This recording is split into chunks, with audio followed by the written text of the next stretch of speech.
সবচাইতে বেশি জান্নাতে প্রবেশ করাবে যে আমল, বিষ্ণু বললেন, এক হচ্ছে আল্লাহর ভয়, আরেক হচ্ছে সর্বোত্তম আচরণ। প্রিয় ভাইরা, ইসলামের মেজাজটাকে চিনে নেন, ইসলামের এসেন্সটাকে বুঝে নেন।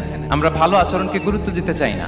অনেক নামাজি লোক দেখবেন নামাজ পড়তে পড়তে কপালে কালো দাগ ফেলে দিছে, বাসায় বউয়ের সাথে খারাপ আচরণ করে, খিটখিটে মেজাজের, প্রতিবেশীর সাথে শুধু ঝগড়া, কলিগদের সাথে ঝগড়া, মারামারি, দুঃসম্পর্ক, এরকম আছে না? নাই বলেন, আছে না? কিন্তু নামাজি, অনেক বড় হাজি, একদিনও কোরআন তেলাওয়াত মিস হয় না।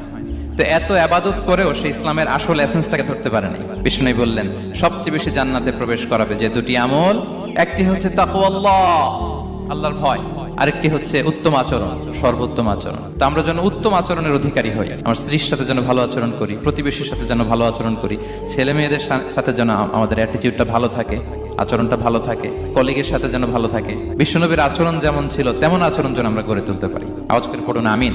সুনানে আবু দাউদের এক